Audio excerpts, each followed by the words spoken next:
स्वागत है आपका। आप देख रहे हैं सी न्यूज़ भारत। मैं हूं आपके साथ इशिता। वक्त हो गया न्यूज़ बुलेटिन का। इस बुलेटिन में बात होगी औरैया की, जहां थाना कोतवाली औरैया पुलिस ने ग्राम फतेहपुर के सामने निर्माणाधीन भवन में छापा मारा। आगे बात करेंगे बदायूं की, जहां रोडवेज के निकट भूमि पर अवैध कब्जा न हटाए जाने पर धरना प्रदर्शन की चेतावनी दी गई। ऐसी तमाम खबरों पर करेंगे विस्तार से चर्चा। खबर औरैया से है, जहां थाना कोतवाली औरैया पुलिस ने ग्राम फतेहपुर के सामने निर्माणाधीन भवन में छापा मारा। 7 अभियुक्त गिरफ्तार हुए। मौके से 1,46,000 नगद, 52 ताश के पत्ते और 8 मोबाइल फ़ोन बरामद किए गए। मालफर से 1,33,100 और जमात लाशी में 12,900 की नकदी मिली। आरोपियों में औरैया, फफूर, अजीतमल, कानपुर के युवक शामिल हैं। मौके से एक रॉयल एनफील्ड बाइक भी बरामद हुई है। सभी के खिलाफ जुआ अधिनियम के तहत केस दर्ज हुआ। प्रभारी निरीक्षक राजकुमार सिंह और सीओ अशोक कुमार सिंह के नेतृत्व में कार्रवाई हुई। अभियुक्तों के आपराधिक इतिहास की जाँच जारी है। अग्रिम विधिक कार्रवाई प्रचलित है। सर, ये कुछ लोग पकड़े गए, क्या मामला है?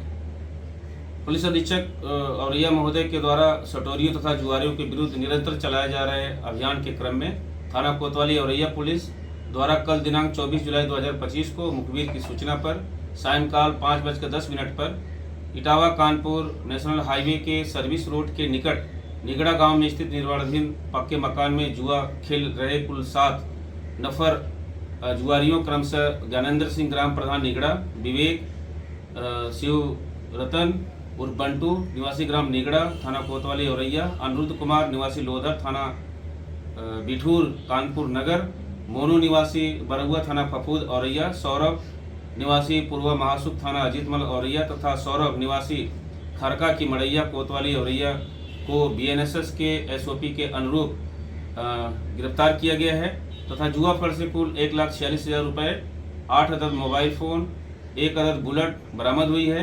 गिरफ्तार जुआरियों के विरुद्ध थाना कोतवाली औरैया पर संगत धाराओं में अभियोग पंजीकृत कर विधिक प्रक्रिया पूर्ण कर आज माननीय न्यायालय के समक्ष प्रस्तुत किया जाएगा। यह भी उल्लेखनीय है कि निर्माणाधीन मकान निगड़ा ग्राम प्रधान का है, जो जुआ के रूप अड्डा के रूप में संचालित हो रहा था और हम लोग उस पर भी जो नियमानुसार कार्रवाई होगी उस पर करेंगे। औरैया से सी न्यूज़ संवाददाता राजेश मिश्रा की रिपोर्ट। रोडवेज के निकट भूमि पर अवैध कब्जा न हटाए जाने पर धरना प्रदर्शन की चेतावनी दी गई। भारतीय हलदर किसान यूनियन के कार्यकर्ताओं ने 28 जुलाई को धरने की चेतावनी दी। चेतावनी के बाद बिलसी नगर पालिका अधिशासी अधिकारी का बयान आया। पीपी एक्ट के तहत हटाया जा सकता है अवैध कब्जा। पालिका की ओर से बिलसी उपजिलाधिकारी को पत्र भेजा गया।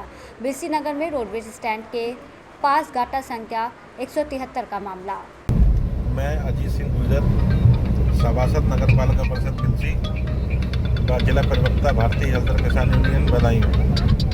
हमने एक शिकायती पत्र उप जिलाधिकारी महोदय बिलसी को दिया था, जिसमें गाटा संख्या 173 पर कुछ लोगों ने अवैध रूप से मकान व दुकानों का निर्माण कर लिया है, जिनके पास उनके कोई वैध कागज नहीं है। उप शिकायत के संबंध में उप जिलाधिकारी महोदय बिलसी ने नायब साहब बिलसी और संबंधित लेखपाल की टीम बनाकर उसकी जांच कराई। जांच में ये सिद्ध पाया गया कि भूमि पर लोगों ने अवैध कब्जा कर लिया है, जो श्रेणी 3 की भूमि है, सरकारी भूमि है। उप जिलाधिकारी महोदय ने जांच आख्या पर संबंधित अधिशासी अधिकारी नगर पालिका परिषद बिलसी को आदेशित किया पत्र के माध्यम से कि उक्त भूमि पर जिन लोगों ने कब्जा कर लिया है उन पर वैधानिक कार्रवाई करते हुए जगह को खाली कराया जाए।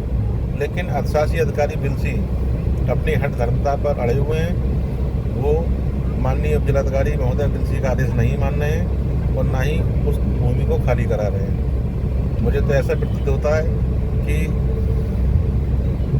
अधिशासी अधिकारी महोदय बिलसी ने कोई आर्थिक समझौता भूमाफियाओं से कर लिया है।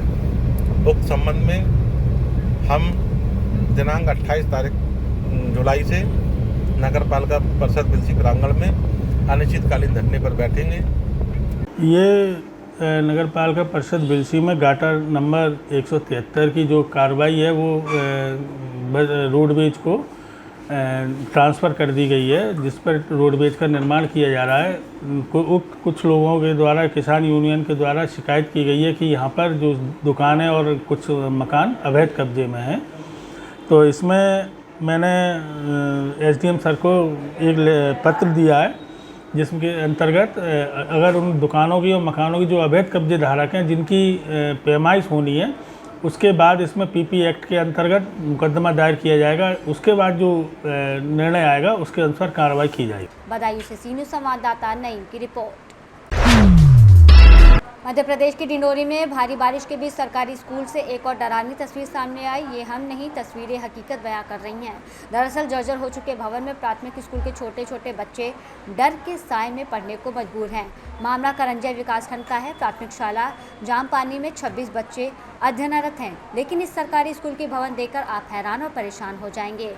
जर्जर भवन में संचालित ये स्कूल की छत बारिश के कारण टपके ना, इसके लिए छत के बीच में पाइप लगाकर पानी निकालने की व्यवस्था की गई।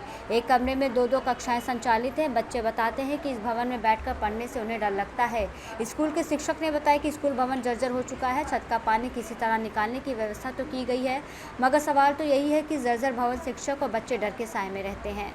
नाम कमल टांडिया है, कक्षा 4वीं में पढ़ता हूँ। स्कूल का बहुत हालत ख़राब है, कभी भी स्कूल गिर सकता है और फिर बहुत डर लगता है। बजाक से सी न्यूज़ संवाददाता कमलेश पाठक की रिपोर्ट। पुलिस अधीक्षक जौनपुर डॉक्टर कौस्तुभ के निर्देश पर प्रभारी निरीक्षक केराकत अमरीश राय की देखरेख में मुफ्तीगंज चौकी प्रभारी सुनील कुमार द्वारा संदिग्ध व्यक्तियों की वाहनों की चेकिंग की गई। जौनपुर से सी न्यूज़ संवाददाता इकरार अहमद की रिपोर्ट। लघु उद्योग भारती महिला इकाई द्वारा आयोजित स्वयं सिद्धा मेले को महिलाओं की प्रतिभाओं को सामने लाने का सार्थक प्रयास बताया। आज स्वयं सिद्धा महिला उद्यमिता मेला का अवलोकन करते हुए कहा कि महिलाओं को उद्योग और व्यापार में प्रोत्साहित करने के लिए अनेक मार्ग खोजे जा रहे हैं। ये उद्गार मुख्य अतिथि जोधपुर शहर विधायक अतुल भंसाली, राजस्थान राज्य प्रदूषण नियंत्रण मंडल की क्षेत्रीय अधिकारी कामनी सोनगरा ने मेले परिसर में स्टॉलों का अवलोकन करते हुए कहा। कार्यक्रम की अध्यक्षता करते हुए अखिल भारतीय अध्यक्ष घनश्याम ओझा ने कहा कि महिलाओं में कौशल विकास, उद्यमशीलता का उपयोग देश की प्रगति के लिए करना चाहिए। उन्होंने महिलाओं द्वारा निर्मित उत्पादों की प्रशंसा की। ओझा ने बताया कि देश के अनेक शहरों में स्वयं सिद्धा महिला उद्यमी मेले आयोजित किए जा रहे हैं। इसके बहुत ही सकारात्मक परिणाम दिखाई दे रहे हैं। महिला उद्यमियों के आत्मविश्वास में वृद्धि देखने को मिलती है। नए नए उत्पादों की प्रस्तुति भी दिखाई देती है। कार्यक्रम के विशिष्ट अतिथि लघु उद्योग भारती जोधपुर प्रांत प्रभारी प्रदेश उपाध्यक्ष महावीर चोपड़ा ने कहा कि महिलाओं द्वारा बनाए जा रहे उत्पाद उच्च गुणवत्ता के हैं और शीघ्र ही महिला उद्यमी निर्यात क्षेत्र में भी कदम रख देगी। उन्होंने महिलाओं के सृजनशीलता की भूरी भूरी प्रशंसा की। जी मैम, आज जो ये मेला लगा है उसके बारे ये हम लोग हर साल लगाते हैं, स्वयं सिद्धा नाम से मेले लगाते हैं और हर साल जैसे स्टॉल्स हम लोग देते हैं महिलाओं के प्रोत्साहन के लिए। ये हम बहुत ही कम रेट में सभी महिलाओं को करते हैं, जिससे एक ही जगह सारे प्रोडक्ट्स मिल जाएं। अभी जैसे कि राखी का सीजन है तो राखी, साड़ियाँ, कुछ खाने के आइटम और हैंडमेड आइटम, बहुत से आइटम आए हैं और हर बार हम स्टॉल्स बढ़ती जा रही हैं। इस बार हमारे 40 से ज़्यादा स्टॉल्स लगे। ये मेला मैडम कब तक रहेगा? ये मेला आज और कल है। आज शुरू हुआ है, सुबह हमारे अतुल जी, हमारे जो विधायक है यहाँ के, वो अतुल जी भंसाली मुख्य अतिथि थे और साथ में एक पॉल्यूशन डिपार्टमेंट से कामिनी जी सोनगरा जी थी और घनश्याम जी ओझा, महावीर जी, इनके द्वारा हमारा सुबह शुभारंभ हुआ है और कल शाम को ये खत्म होगा हमारा मेला। हमारी पूरी टीम इसमें लगी हुई है। पूरी टीम के प्रयास से आज गैदरिंग भी बहुत ही अच्छी आई है। सबने बहुत ही मेहनत की है, अपने जो भी है सोशल मीडिया का यूज़ करके। इसके द्वारा हम लोगों ने 3 गिफ्ट भी रखे हैं, जैसे 1000 की शॉपिंग पर, 3000 की शॉपिंग पे और 5000 की शॉपिंग पर। इससे कस्टमर बहुत मोटिवेट हो रहे हैं और बहुत अच्छी शॉपिंग हो रही है। जोधपुर से सी न्यूज़ संवाददाता आनंद शर्मा की रिपोर्ट। बुलेटिन में फिलहाल इतना ही। देश और दुनिया की तमाम बड़ी जानकारियों के लिए देखते रहिए सी न्यूज़ भारत।